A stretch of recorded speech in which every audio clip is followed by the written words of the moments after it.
අපි ආවද උතුරු මැද පළාතට. මේ උතුරු මැද පළාතේ ඓතිහාසික තන්ත්‍රිමලේ රජමහා විහාරය.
ඉතින් තන්ත්‍රිමලයට ඇවිල්ලා තියෙන්නේ. තන්ත්‍රිමලයට ඇවිල්ලා අපිට බලා ගන්න පුළුවන් දේවල් ගණනාවක් තියෙනවා. ඔයාලට පුළුවන් නම් මේ සිතියම පොඩ්ඩක් හොඳින් අධ්‍යයනය කරාම බලන්න මේ තියෙන තන්ත්‍රිමලේ තියෙන තැන ලංකාවේ කොයිද තියෙන්නේ කියලා ඔයාලට බලා ගන්න පුළුවන්.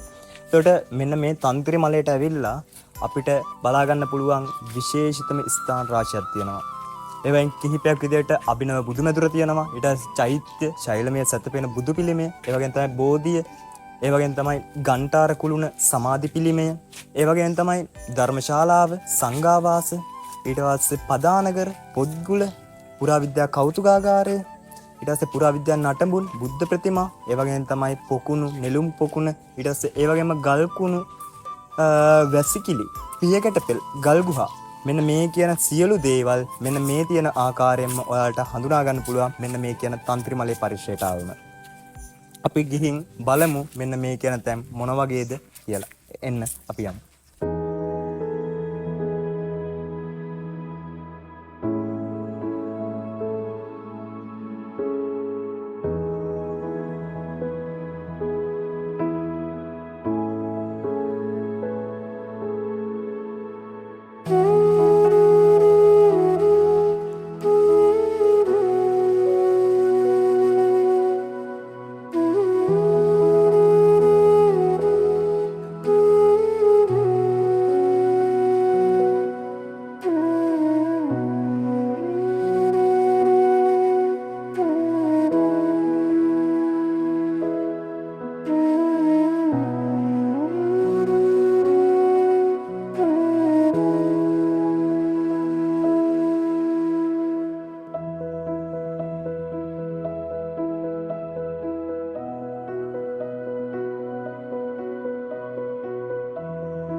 තන්ත්‍රිමලය සම්බන්ධයෙන් කතා පුවත් ගණනාවක් තියෙනවා. එක කතා පුවතක් තමයි මෙන්න මේ කියන තන්ත්‍රිමලය නිර්මාණය වෙන්න. අපි දන්නවා දේවානම්පියතිස්ස රජතුමා කාලේ ශ්‍රී මහ බෝධිය මෙරටට වැඩම කරවීම සිදු කරනවා. එතකොට මෙන්න මේ කියන ශ්‍රී මහ බෝධිය මෙරටට වැඩම කරන අවස්ථාවේ අනුරාධපුරයට යන ගමන තුල සංඝමිත්තා තෙරණිය ඇතුළු පිරිස එක්රයක් මෙන්න මේ කියන පරිශ්‍රයාශිතව රැඳී සිටීම සිදු කරලා තියෙනවා. එතකොට මෙන්න අන්න ඒ ඓතිහාසික කතා පුවතත් මෙන්න මේ කියන තන්ත්‍රිමලය කියන ප්‍රදේශය ප්‍රසිද්ධියට එක හේතුවක් බවට පත් වෙනවා.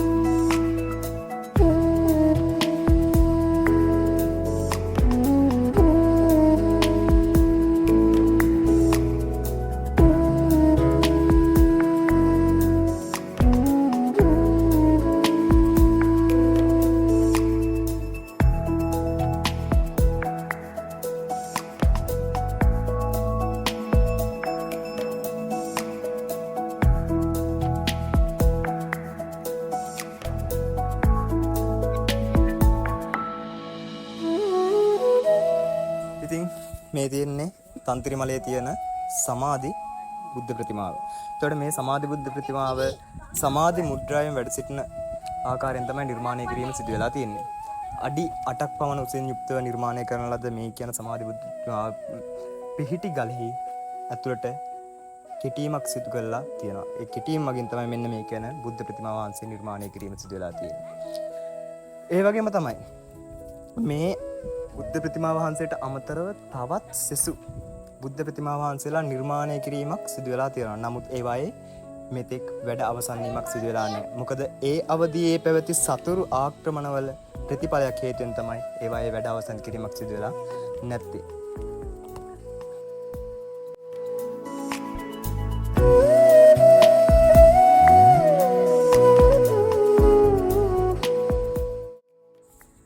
ඉතින් මේ තියෙන සමාධි බුද්ධ ප්‍රතිමාව තුළ ඔයාලට හොඳින් බැලුවම බලා ගන්න පුළුවන් මේ කියන බුද්ධ ප්‍රතිමාවේ ලක්ෂණ පොළොන්නරු අවධියේ බුද්ධ ප්‍රතිමාවල පවතින ලක්ෂණ විදිහට තමයි හඳුනා ගන්න පුළුවන් කමක් ලැබෙන්නේ. එතකොට මේ අනිවාර්යයෙන් මෙන්න මේ කියන බුද්ධ ප්‍රතිමාව අනුරාධපුර යුගයේ අවසාන භාගය තුළ නිර්මාණය කරන ලද බුද්ධ ප්‍රතිමාවක් විදිහට අර්ථ දැක්වීම සිදු කරලා තියෙනවා. එතකොට මෙන්න මේ කියන බුද්ධ ප්‍රතිමාවට ඉහළින් පියස්සක නටමුන් ඔයාලට බලා ගන්න පුළුවන්. එතකොට අනිවාර්යයෙන්ම මෙන්න මේ කියන බුද්ධ ප්‍රතිමාවට ඉහළින් පියස්සක නටබුන් හඳුනා ගන්න පුළුවන්කමක් ලැබෙනවා කියලා කියන්නේ මේ බුද්ධ ප්‍රතිමා වහන්සේට පිළිමගයක් නිර්මාණය කිරීම සිදු වෙලා තියෙනවා කියලා සාධක ඔයාලට බලා ගන්න පුළුවන්. ගල් උළුවව ඒ වගේම තමයි ස්වභාවික ගල් පර්වතයේ තියෙන ගල් වලවල් වල සලකුණු ඔයාලට ඒ බුද්ධ මන්දිරයක නැත්නම් අපි කියන මේ කියන වහලෙහි නටමුන් ඔයාලට හඳුනා ගන්න පුළුවන්කමක් ලැබෙනවා. මේ ඔබ දකින්නේ තන්ත්‍රිමලයේ තියෙන ශෛලමය සැතපෙන බුද්ධ ප්‍රතිමාව. මේ ශෛලමය සැතපෙන බුද්ධ ප්‍රතිමාව ක්‍රිස්තු වර්ෂ 8-9 වන සියවස්වල තමයි නිර්මාණය කිරීම සිදු වෙලා තියෙන්නේ. අඩි 82ක් පමණ දිගින් යුක්තව තමයි මෙන්න මේ කියන ශෛලමය බුද්ධ ප්‍රතිමාව පිහිටි ගලෙහි නිර්මාණය කිරීම සිදුවීම හඳුනා ගන්න පුළුවන් වෙන්නේ.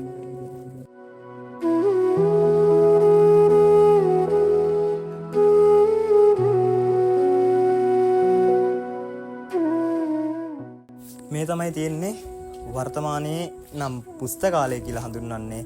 නමුත් අතීතයේ මේක පොත්ගුල. තන්ත්‍රිමලයේ තියෙන විහාරවාසී භික්ෂුන් වහන්සේලා පරිහරණය කළ පුස්කොළ පොත් සුරක්ෂිතව තැබූ ස්ථානය තමයි මෙන්න මේ කියන පොත්ගුල වශයෙන් හැඳින්වීම සිදු කරන්නේ. මේ ගල් පර්වතයේ මුදුනේ මෙන්න මේ කියන පැරණි පුස්කොළ පොත් තැබීම සඳහා භාවිතා කරපු කුටියක් හඳුනා ගන්න පුළුවන්කමක් ලැබෙනවා.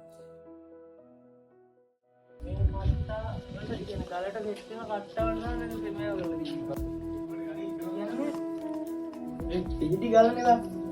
පිහිටි ගලෙන් මේව කරනකොට මේක මෙහෙට්ටම ගිය නිසා මේ කට්ටයක් කපලා මේ විත්තිය ගල ඇතුළට උබ්බලා තියෙනවා. තව ටිකක් ඉස්සරහට එනකොට අර ගල උබ්බන්න ඕන නිසා තමයි මේ කට්ටේ කපලා තියෙන්නේ. එහෙම තමයි මේ හදලා තියෙන්නේ. ආයේ මේ විදිහට පියස්සට සෙට් කරන්න මේ මොකක්ද කියන්නේ? වහලයක් ගන්න අර කට්ට කපලා තියෙන්නේ. Yes.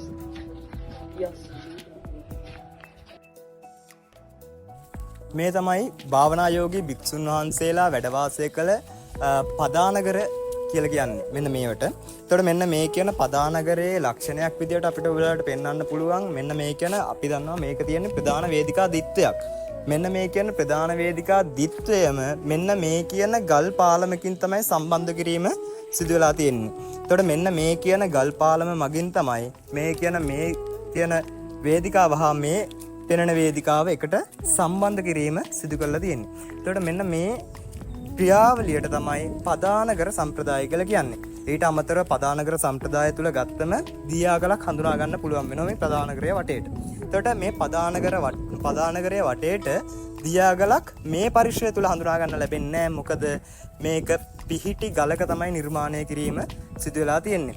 අන්න ඒ නිසා දියාගල් විශේෂය මෙන්න මේ කියන පදානගරයේ ආශ්‍රිතව හඳුනා ගන්න ලැබෙන්නේ නැහැ. නමුත් පැහැදිලිවම ප්‍රධාන වේදිකා දිත්‍ය සහ ඒ හා සම්බන්ධ කරන ගල් පාලම ඔයාලට හඳුනා ගන්න පුළුවන්කමක් ලැබෙනවා.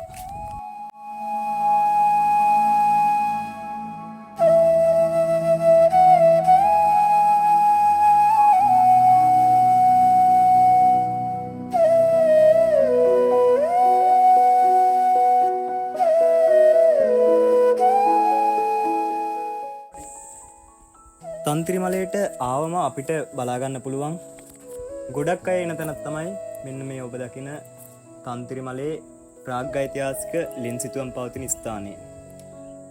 තන්ත්‍රිමලය කියන්නේ ප්‍රධාන අවධි කිහිපයක එකතුවක් විදිහට තමයි හඳුනා ගන්න පුළුවන් වෙන්නේ.